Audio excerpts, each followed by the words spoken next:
चरित्रवान सम्राट विक्रमादित्य, तुम्हारी रक्षा कवच, तुम्हारी पत्नी के रूप को मैंने छीन लिया, ले लिया बदला अपने आप को ठुकराए जाने का। और अब मैं रहूंगी तुम्हारे संग, तुम्हारी पत्नी बनकर।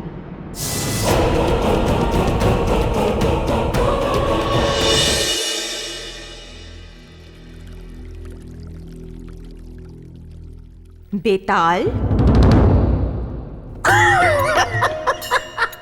चौंक गए ना राजन।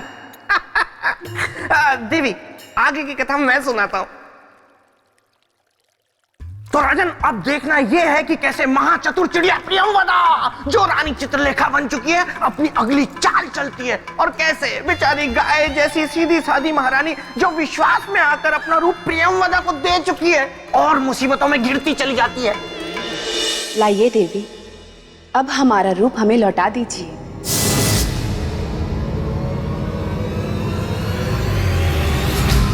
रूप और वापस?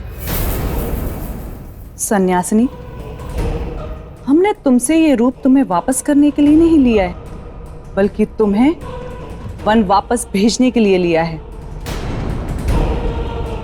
जाओ, अब चली जाओ यहां से, अभी और अविलंब। देखिए देवी, ये हंसी मजाक का समय नहीं है।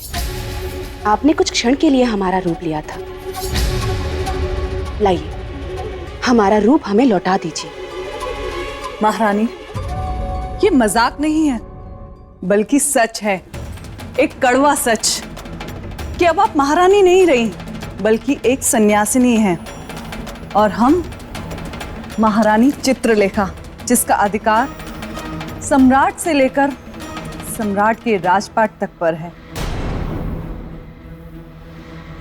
ये आप क्या कह रही हैं देवी? या तो आप बहरी हैं, या फिर आप प्रेम की भाषा नहीं समझती। यदि आप अपना भला चाहती हैं, तो इसी वक्त राजमहल से चले जाइए, अन्यथा हमारा शरीर हमें लौटा दीजिए देवी, अन्यथा हम सैनिकों को बुलाएंगे। छल की बिसात हमने बिछाई, अब प्रपंच के प्यादे आप चल रही हैं। विरामहेर जी, विरामहेर जी, विरामहेर जी,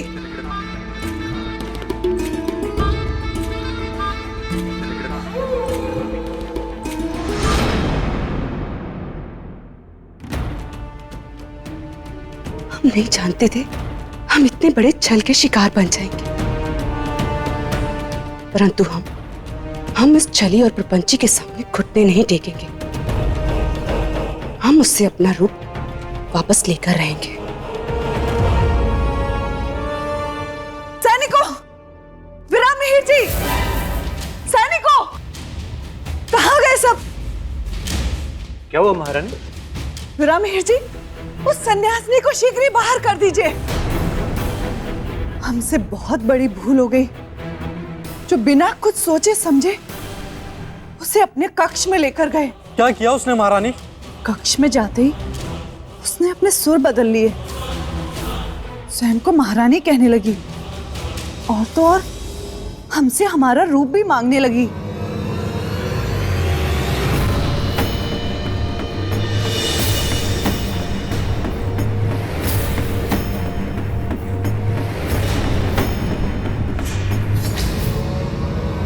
हमें हमारा रूप वापस दे घातिनी, अन्यथा हम तुम्हें जीवित नहीं छोड़ेंगे। राजदंड देंगे तुम्हें। सैनिकों, बंदी बना लो इसे।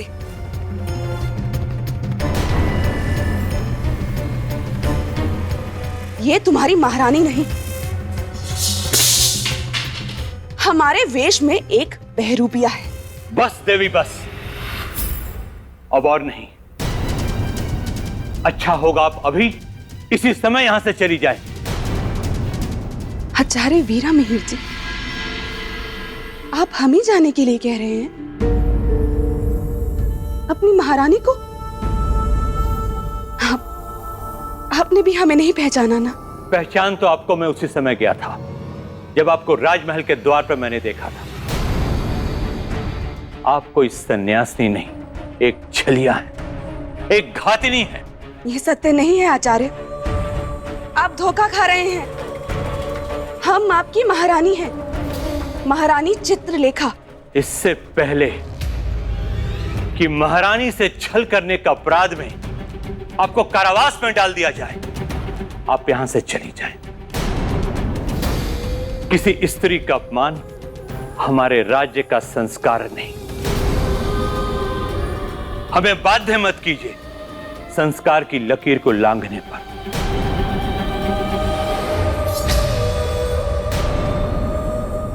मिहिर जी, इससे बहस मत कीजिए और इस संकट को तुरंत ही राजमहल से दूर कर दीजिए। बस कहीं नहीं जाएंगे हम, जब तक सम्राट वापस नहीं आ जाते हम कहीं नहीं जाएंगे, ना इस राजमहल से और ना ही इस राज्य से।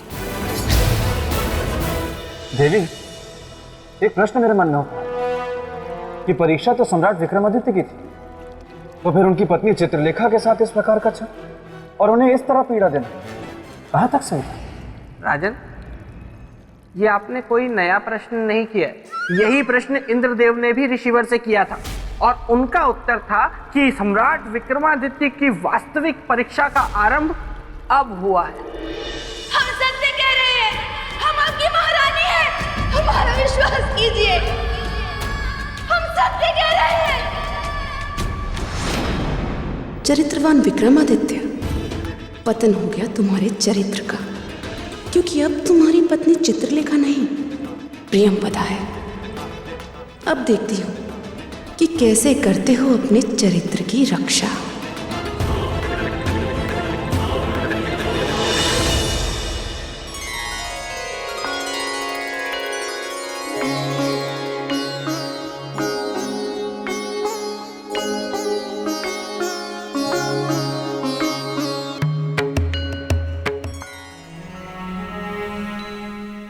महारानी, वर्षों से जैसे आपने परंपरा बना ली हो, क्या? हम जब भी कहीं से लौट कर आते हैं आप आरती उतारना नहीं भूलती। कैसे भूल सकते हैं? आप हमारे सुहाग जो हैं। और ना ही हमारे पूछने पर आपका उत्तर बदलता है। क्या? कैसा उत्तर? आप ही बताइए। क्या बोलो, मुझे तो पता ही नहीं कि क्या बोलती थी चित्रलेखा। क्या हुआ, आप अपने संवाद भूल गई? नहीं नहीं सम्राट, हमें तो अच्छी तरह से याद है। बस हम तो यूं ही आपकी प्रेम की परीक्षा और आपकी स्मरण शक्ति की परीक्षा ले रहे थे। अब आप हमारे उत्तर को दोहराएं तो जाने। यदि हमारी प्रेम की कसौटी आपको उत्तर देना है तो सुनिए। आप हमेशा हमसे एक बात कहती है, हम आपकी आरती नहीं नजर उतार रही है। तो गलत थोड़ी कहते थे।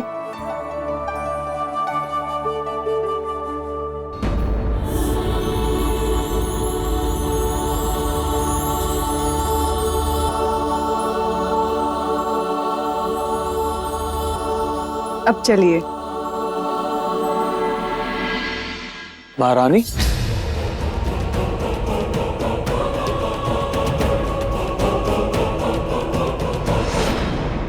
क्या? अब क्या हुआ? कुछ भूल रही हैं आप? क्या बोल रही? कहीं ऐसा ना हो कि मेरा भेद खुल जाए। चित्रलेखा को राज्य से बाहर निकालने से पहले मुझे उससे सब रीति रस्मों को पूछ लेना चाहिए था कि वह क्या क्या करती थी और कैसे कैसे करती थी। भारी भूल हो गई। अब क्या करूं?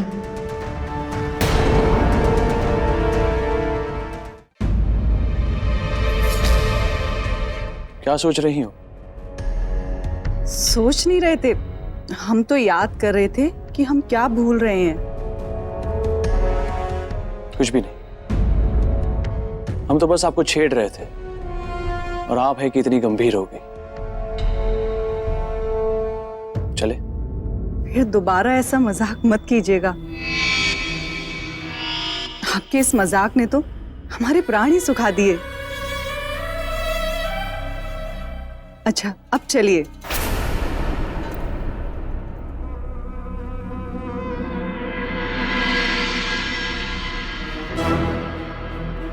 आज कुछ असामान्य सा व्यवहार है महारानी चित्रलेखा का। आज से पहले तो ऐसा कभी हुआ ही नहीं कि हम कहीं बाहर से आए हो और हमारी आरती उतारने के बाद उन्होंने हमारे चरण ना छुए हो। मना करने के बाद भी हट करके छूती रही। किंतु आज तो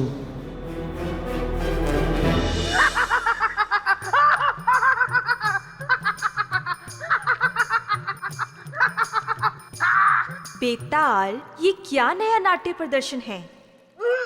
नाट्य प्रदर्शन नहीं है देवी, ये तो खुशी से मेरी छाती फूल गई है, मेरा सीना चौड़ा हो गया है, क्योंकि मेरे मित्र विक्रमादित्य पर मुझे गर्व है।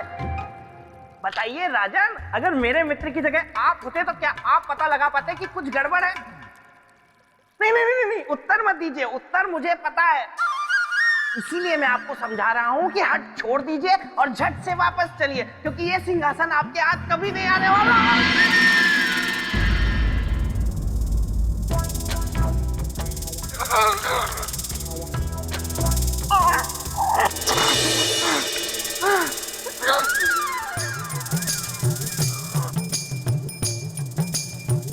लगता है प्रेतलोक में सौंदर्य लेखा आ गई है और अपनी बुआ की दी हुई खेचन शक्ति का प्रयोग कर लिया है उसने।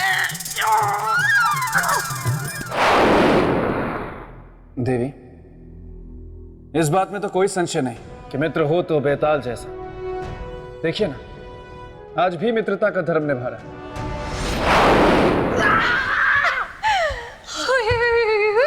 ये क्या तरीका है बेतालनी? मैं वहां पर अपने मित्र की चरित्र की कथा सुनने में लीन था और तुमने मुझे यहाँ खींच लिया। क्योंकि मैं हूँ सौंदर्य लेखा, मैंने तुमको यहाँ नहीं देखा, इसलिए तुम्हें लाया खींच। आओ करे प्रेम की बातचीत। हाँ, वाह वाह, अच्छा किया, बहुत अच्छा किया सौंदर्य लेखा जो तुम यहाँ खुद आ गई, वरना मैं ही तुम्हें बुलाने वाला था। सच? क्या तुम्हारे मन में मेरी यादों के रसगुल्ले पक रहे थे जो तुम मेरी राह ऐसे तक रहे थे? नहीं नहीं, मैं तो तुम्हें ये बताने के लिए यहाँ बुला रहा था कि मैंने विवाह करने का इरादा कर लिया है। सच? हाँ, और तो और विवाह के पश्चात मैं घर बेताल बन के अपने ससुराल में ही रहने वाला हूँ। अब ये पूछोगी नहीं कि वो बेतालनी कौन है? उसमें पूछना क्या है? सौंदर्य लेखा यानी कि मैं। नहीं नहीं, तुम नहीं, उसका नाम है कमल चक्षुनी, जिससे मेरा विवाह होने जा रहा है। देखो, क्या नाम है तुम्हारा? सौंदर्य लेखा। हाँ, सौंदर्य लेखा। मुझे पता है तुम्हारा दिल टूटा होगा, लेकिन मैं क्या करूं? अब तुम ऐसा करो कि सबसे पहले यहाँ आना बंद करो, क्योंकि कल ही मैं यहाँ से अपना ये पेड़ और बाकी सब सामान बटोर के यहाँ से हमेशा के लिए चला जाऊंगा।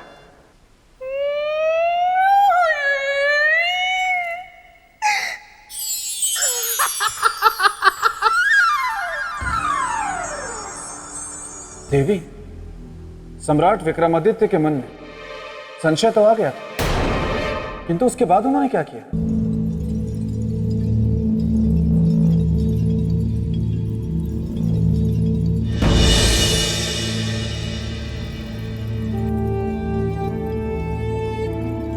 क्या बात है महारानी, आज आपका मन बड़ा शांत लग रहा है।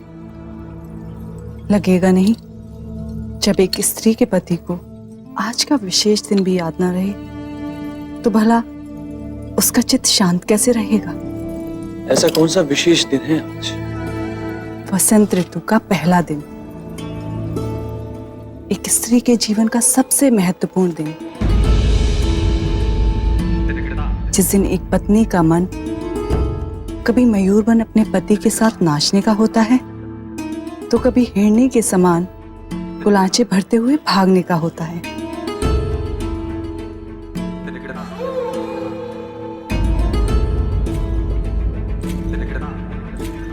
और एक आप हैं। आज के दिन एक स्त्री अपने पति के अंक में समाकर सारे संसार के सुखों को पाना चाहती है। इसलिए आज हमने स्वयं अपने हाथों से आपका श्रृंगार करने का निर्णय लिया है। और अपने जीवन में वसंत ऋतु के स्वागत का निश्चय।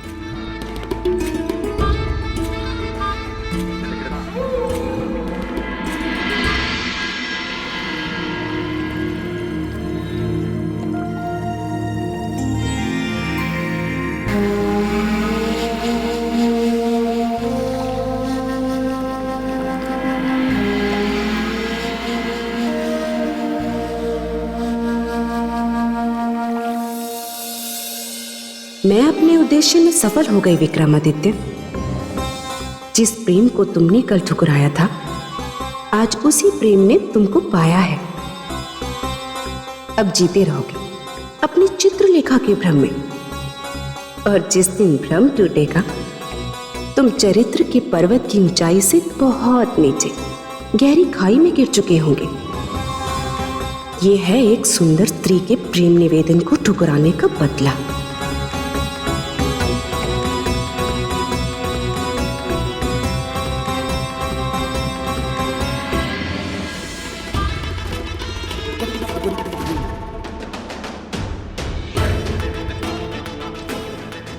सम्राट विक्रमादित्य, अपने जिस चरित्र पर तुम्हें बहुत गर्व है, जो चरित्र ऋषियों और देवताओं के बीच चर्चा का विषय बना हुआ था, आज मैं प्रियंवदा उस चरित्र को सदा सदा के लिए मिटा दूंगी। आज मैं ये सिद्ध कर दूंगी कि रूप की धारा में सबके चरित्र बह जाते हैं।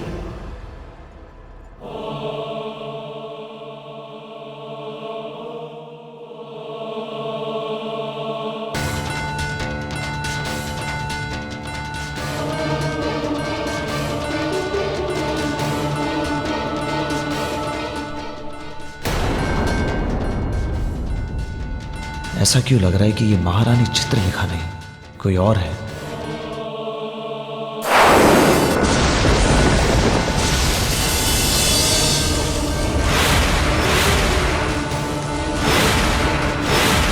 कौन है आप? आपकी पत्नी चित्रलेखा सम्राट। नहीं, झूठ बोल रही हैं आप हमारी पत्नी नहीं है।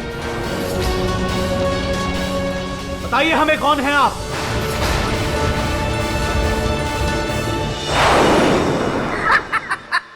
देखा राजन, बड़ी आई मेरे मित्र को उल्लू बनाने चली थी, जबकि खुद के तोते उड़ गए। शांत रहिए बेताल।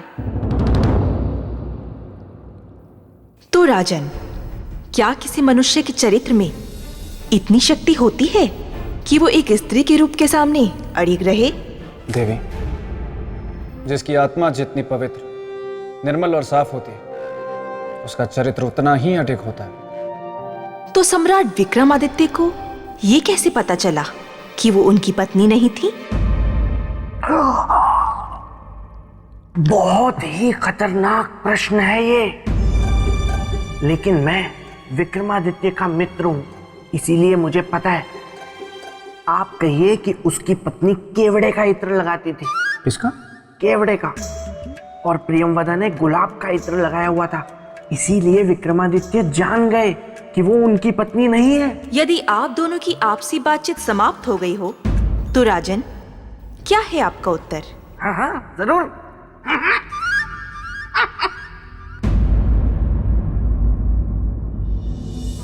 देवी, स्पर्श से। स्पर्श से? हाँ देवी। किसी को पहचानने की ये कैसी विधि है राजन? प्रेम मन से मन का मेल, स्पर्श का नहीं। इसीलिए जब प्रियंवदा ने सम्राट विक्रमादित्य को स्पर्श किया, तो सम्राट विक्रमादित्य के मन ने उस स्पर्श को स्वीकार नहीं किया। अपने मन की आंखों से देखने वाले और अपनी आत्मा की आवाज सुनने वाले को भला कौन धोखा दे सकता है देव?